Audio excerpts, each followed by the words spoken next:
오늘 말씀의 제목은 교회여 들으라 라는 제목입니다. 귀 있는 자는 성령이 교회들에게 하시는 말씀을 들을지어다. 요한계시록 2장 29절에 나온 말씀입니다. 오늘은 성탄절인데, 성탄절이라고 하는 것은 예수님께서 우리를 위해 이 땅 위에 오셨다. 여러분 서강대 혹시 가보신 적 있어요? 요즘에? 네, 서강대 정문에 보면은 성탄절이 되면은 꼭 설치물이 교문 바로 들어가자마자 있어요. 거기에는 크리스마스 추리가 있는 게 아니고 마구간 말구 위에 아기 예수님이 누워있고 동방 박사들이 예물을 드리는 그런 장면을 설치 미술로 매년 새롭게 설치를 하고 있는 것을 볼 수가 있습니다. 그처럼 예수님은 원래 하나님이셨는데 인간을 만나러, 나를 만나러 처녀의 몸을 빌어서 잉태되셨고 또 아기 예수로 태어나게 된 것입니다. 하나님이 인간이 된 것이죠. 하나님이 신이신데 신의 자리를 버리시고 사람처럼 되셔서 사람을 만나 주신 것입니다. 오늘 요한계시록에서 요한은 반모섬에 유배되어 있는 상태였습니다. 그는 90살이 다 되어서 이제 오늘 내일 언제 죽을지 모르는 그런 상황 속에서 요한계시록을 쓰고 있는 거예요. 그는 이렇게 인생을 돌아봤습니다. 정말 내 인생에서 예수님을 만난 것은 참으로 복된 일이었어. 그는 젊었을 때 예수님을 만났는데 원래는 어부였습니다. 아버지, 형님, 야고보, 자기 세 사람이서 배에서 그물을 깁고 있었어요. 그런데 예수님이 찾아오신 거예요. 그러면서 예수님이 뭐라 그랬냐면은 내가 너를 사람 낚는 어부가 되게 하겠다. 그러니 나를 따라라. 그러니까 요한은 형과 함께 두말하지 않고 그 자리에서 예수님을 따랐습니다. 자기의 생업인 그물도 다 내버려 두고 자기의 아버지도 내버려 두고 그는 예수님을 따라갔던 것이죠. 그 생각을 해보니까 야, 어떻게 내가 그 젊었을 때에 예수님을 만나고 예수님과 함께 동행할 수 있었는가 하는 마음감이 교차되고 있었습니다. 그리고 그는 예수님을 따라다니면서 사방에서 전도를 했습니다. 그 생각이 났어요. 예수님이 자기들을 전도에 보내실 때에 이렇게 얘기를 했어요. 거저 받았으니 거저 주어라. 그때는 이 말이 뭔 말인지 몰랐어요. 도대체 내 인생에 내가 가지고 있는 것들 중에 거저 받은 것이 어디 있어요? 내가 일해서 어부 일을 해서 고기를 많이 잡아서 열심히 해서 돈 벌어서 내가 집도 장만하고 부모도 모시고 이렇게 형제자매끼리 잘 살았는데 그것을 거저 받았다고 예수님은 얘기하시고 그걸 또 거저 주라고 얘기를 하시는 거예요. 아무 대가도 바라지 말고. 그때는 그 말을 이해할 수가 없었습니다. 그런데 60 넘고 70 넘고 80 넘고 90이 다 되고 죽을 때가 가까워 오니까 이제 그 말씀이 조금은 이해가 돼요. 내가 살아있는 동안에 좀 더 좋은 일을 많이 했으면 얼마나 좋았을까. 내가 생명이 다하는 날까지 사람들을 더 사랑할 수 있다면 얼마나 좋을까, 이런 생각을 요한은 했습니다. 엊그저께 우리 한부모에 총회가 있었는데 허순애 전 회장이 얘기를 하더라고요. 1년 동안 회장을 하다 보니까 어느 순간 12달이 다 지나버렸다는 거예요. 그런데 후회되는 거는, 아이고 좀 더 회원들한테 잘해주지 못한 것이 후회가 된다, 그런 말을 해요.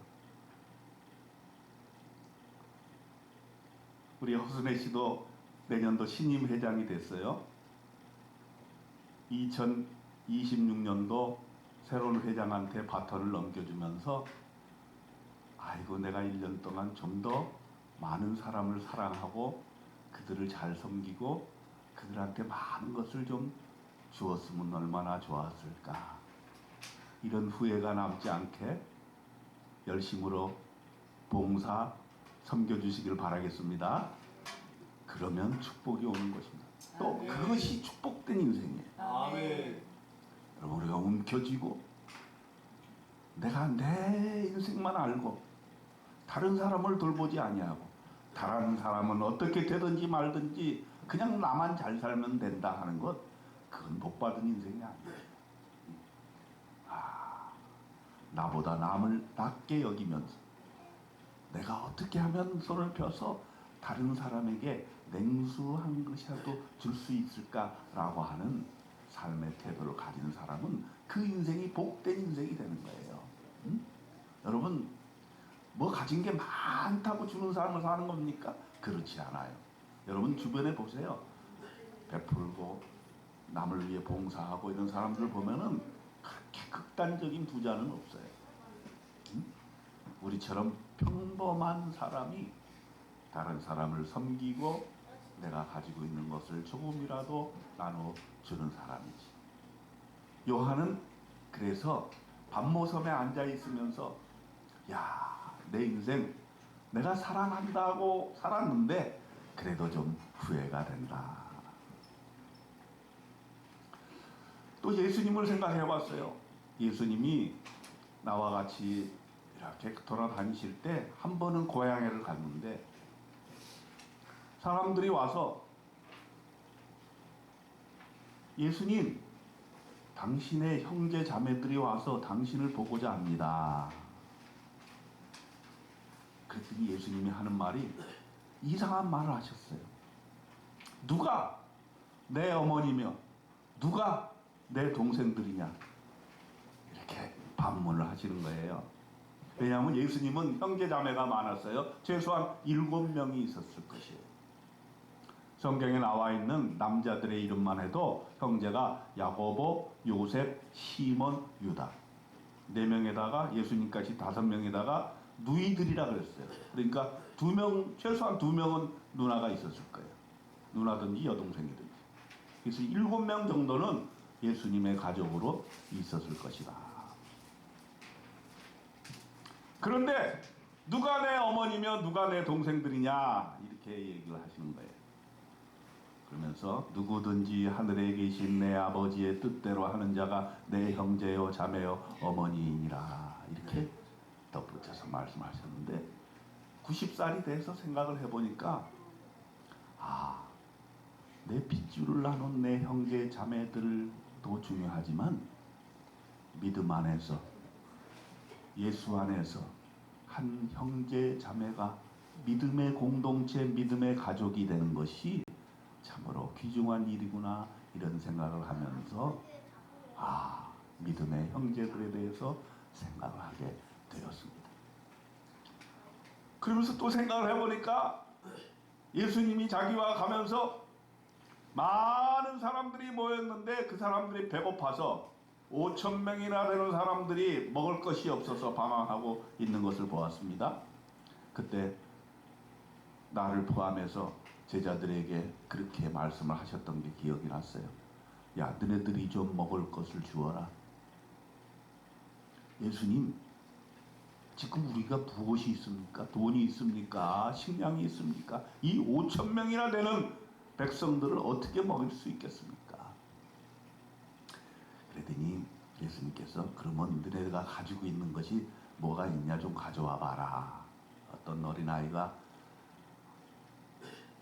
오병이어 떡 5개, 빵 5개 하고 2마리의 물고기를 가져오셨어요. 그리고선 기도를 하셨어요. 하나님, 이 오병이어를 통해서 이 백성들을 먹여주시옵소서 했더니 놀랍게도 5,000명이 다 먹고 12광줄이나 남았다. 야, 어떻게 그런 일이 있었을까? 참 그때 좋았는데 예수님이 기도만 하면 그냥 먹고 사는 문제가 완전히 해결이 되는 거야. 근데 또 지금 생각해 보니까 그게 다가 아니었다는 생각도 해봐요. 먹고 사는 것이 바로 인생의 중요한 문제이긴 하지만 우리가 먹고 사는 것만을 위해서 살 수는 없다라는 생각을 요한은 했던 것입니다. 그리고 또 예수님은 베드로 형님한테 얘기를 했어요. 내가 이 반석 위에 내 교회를 세우리니 음부의 권세가 이기지 못하리라. 야, 베드로 형님한테 그 얘기를 하신 거 그때는 이해를 못했어요. 근데 지금 와서 이제 소아시아 7교회에 편지를 쓰고자 요한계시록을 집필하기 직전에 그것을 생각해 보니까 예수님이 이 땅 위에 오신 목적은 예수님의 교회를 세우기 위함이구나 이렇게 생각을 했던 거예요. 그래서 우리가 교회 하나 예수님의 뜻을 받아서 세운다고 하는 것은 얼마나 위대한 일인지를 모릅니다. 교회 하나가 어떤 동네에 세운다는 것, 이것은 하나님의 뜻이고 예수님이 직접 세우시고 목회하시고 또 목양하시는 것인 것을 우리가 알게 되는 것입니다. 그리고 또 한 번에 이런 적이 있었어요. 변화산에 올라갔어요. 이 변화산은 어떤 산인지 잘 몰라요 지금도. 그러나 우리 시편 요새 새벽기도회 때 묵상을 하고 있는데 거기에 헐몬산 얘기가 나오잖아요. 헐몬의 이슬 같다.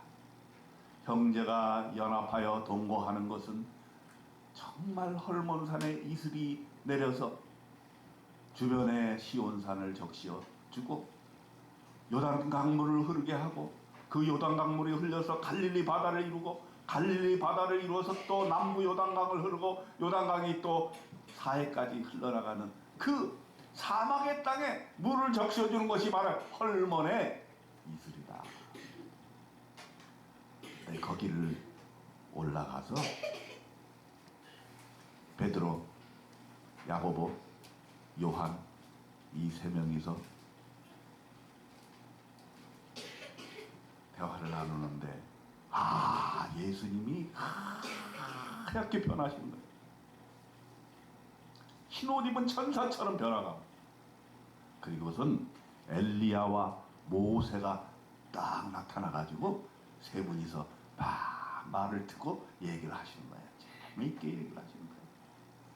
이야, 그 장면을 보니까 요한은 이 세상에 이렇게 참 좋은 일이 있는가. 그래서 말했어요. 예수님, 나 정말 여기가 좋습니다. 여기에다가 초막 셋을 집시다. 그래서 여기서 영원히 삽시다. 세상에 나가서 풍치평파를 겪으면서 그렇게 살 필요가 뭐 있습니까? 산에 그저 예수님과 함께 엘리야와 함께 모세와 함께 더불어서 이렇게 살고 싶습니다. 이렇게 얘기했던 것도 기억이 납니다. 그런데 예수님께서는 그걸 또 거부하셨어.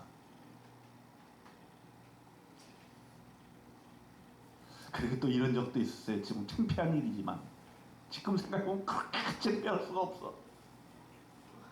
예수님, 우리 형제 야고보와 요한 형제를 예수님의 좌편과 우편에 앉아서 영광받게 해 주시옵소서. 엄마도 그냥 치맛바람을 일으켰어요. 예수님, 우리 아들 두 아들이 있는데 우리 두 아들만 좀 12명 다 챙기지 마시고 우리 두 아들만 좀 주님의 특별한 제자로 삼아주시고 주님의 영광 자리에 앉혀주세요. 이렇게 했던 것도 기억나. 그랬더니 예수님이 뭐라 그랬냐면 네가 나의 잔을 마실 수 있느냐 이렇게 물어보셨던 것도 기억이 납니다. 지금 생각해보면 정말 창피한 일이었어요. 나만 잘 살고 나만 높아지고 나만 예수님과 같이 동행하면 되겠다. 다른 제자들은 어떻게 되든지. 그래서 다른 제자들이 막 화를 냈던 것도 기억이 납니다. 그런가 하면 예수님은 또 이런 말씀도 하셨어요. 그때는 이해할 수가 없었어요.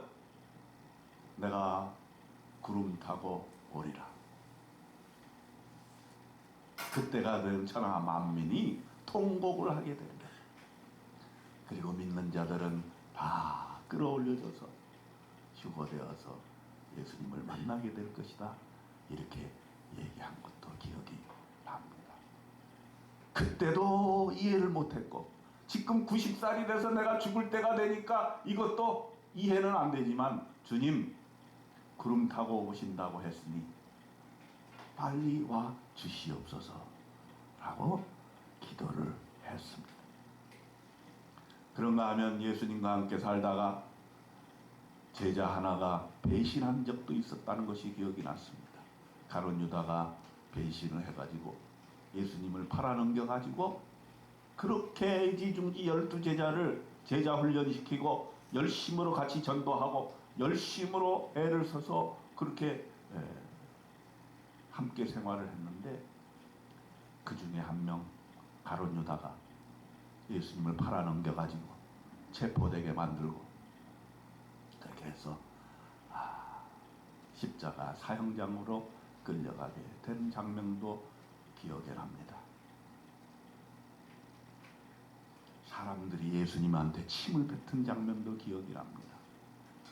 정말 치욕적인 일이었습니다. 그런데 한 여인이 와서 예수님의 침을 닦아주었습니다. 베로니카였습니다. 그 침을 닦은 손수건이 성지에 가면 아직도 계시가 되어 있습니다. 예수님의 얼굴에 침을 닦아주고 또 예수님을 애달파하는 여인들이 있었습니다.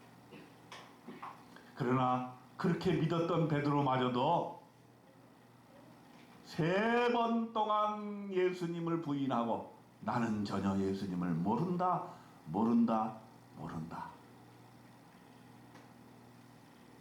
부인하는 것을 나는 보았습니다. 그래서 지금도 그 기념교회가 있습니다. 종탑의 맨 끝에는 닭 울음소리가 그저 들릴 법한 닭이 한 마리 딱 올라와 있는 교회. 베드로가 3번 부인한 교회가 성지에 가면 또 있습니다. 십자가에 매달렸을 때 많은 제자들이 다 도망을 갔고 나와 몇몇 여인들이 마지막 남았는데 예수님께서 나를 쳐다보셨습니다. 사랑하는 요한아, 부탁이 하나 있다. 마지막 유언을 요한에게 했습니다. 내 어머니 좀 부탁한다.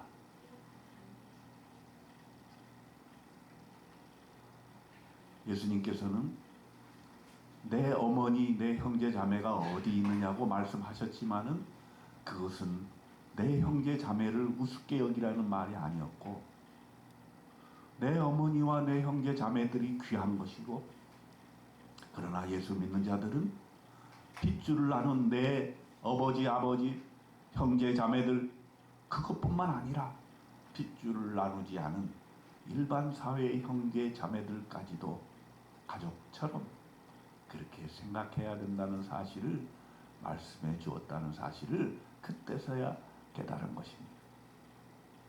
여자여 보소서 아들이니라 하면서 마리아 어머니에게 요한을 자기 아들로 삼아달라고 그렇게 얘기한 장면을 우리는 보았습니다. 그런가 하면 예수님께서는 십자가에 못 박혀 죽으신 다음에 살아나셔서 정말 재미있는 장면을 우리에게 보여주셨습니다. 해변가에서 숯불을 피우시고 거기에 생선 올려서 생선구이를 만드시고 또 떡을 준비하셔서 얘들아 와서 아침 먹자 하면서 마지막 고별의 조찬을 했던 장면이 생각이 났습니다. 요한은 90살이 넘어서 이 감옥 철창 속에서 이제 요한계시록을 써야 되겠다는 마음을 가지게 됩니다. 그는 벌써 요한복음을 썼고 요한 1서, 요한 2서, 요한 3서를 썼습니다. 그런데 이제 내 생애의 중차대한 과제, 현재와 미래의 모든 되어날 일을 기록할 요한계시록을 집필해야만 되겠다. 그리고 이것을 교회들에게 전해주요. 교회야 들으라. 하나님께서 여러 교회들에게 하는 말을 들으라 라고 말씀하고 있는 것입니다.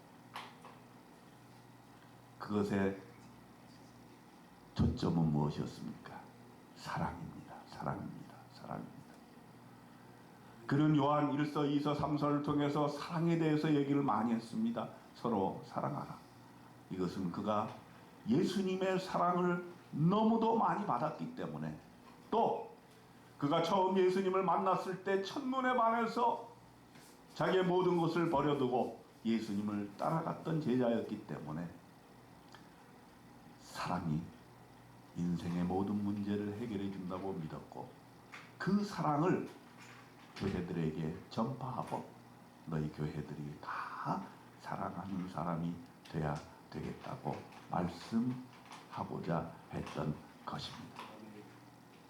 오늘 요한계시록 2장에서 사도 요한은 교회들에게 얘기하면서 첫 번째로 에베소 교회를 예를 들어서 얘기를 합니다. 그러면서 제일 먼저 칭찬을 합니다. 여러분, 무슨 말을 하게 되어질 때 칭찬을 먼저 하는 게 중요해요. 그죠? 예수님께서도 우리를 무슨 책망할 일이 있으실 때 칭찬을 먼저 해주십니다. 근데 이 에베소 교회에도 칭찬하는 말을 먼저 합니다. 2절 3절에 보니까 내가 네 행위와 수고와 네 인내를 알고 또 네가 참고 내 이름을 위하여 견디고 게으르지 아니한 것을 아노라, 이렇게 얘기하고 있습니다. 너의 행위, 너의 삶, 너의 수고, 열심으로 교회를 위해서 애쓰고 있는 것, 인내를 안다. 또 참고 기다린 것을 안다. 게으르지 아니하고 열심으로 충성 봉사한 것을 안다. 알아준다. 대단하다. 이렇게 얘기를 하고 있습니다. 그런데 바로 요 말을 하기 위해서 칭찬을 하신 거예요. 무슨 말을 하고 있습니까? 한 가지 부족한 게 있다. 요것만 좀 고쳐주면 너무너무 좋겠다. 너의 첫사랑을 버렸다. 첫사랑을 회복해라. 우리가 주님을 만났을 때 얼마나 우리의 사랑이 불탔습니까?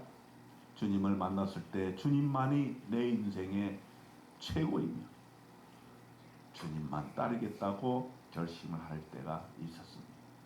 그런데 요한 자신도 자기네 인생 90년을 되돌이켜 볼 때에 내가 그 첫사랑을 잃어버리지 않았나, 이렇게 생각을 하고 있었던 것입니다.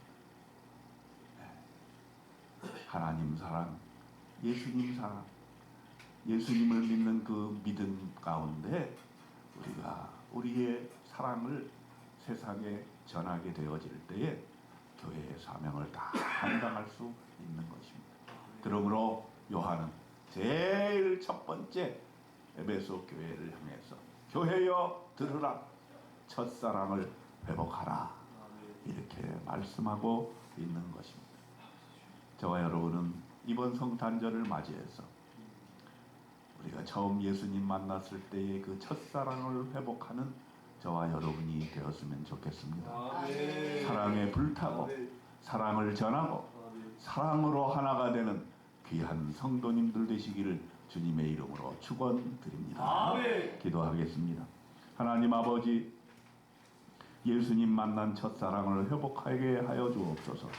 다른 모든 것보다 주님을 우선적으로 사랑하고 주님만 따르고 주님을 위해 이 생명 바치겠다고 결심한 첫사랑이 다시 회복되게 하여 주옵소서. 우리 주님 예수 그리스도 이름으로 간절히 기도드리옵나이다. 아멘.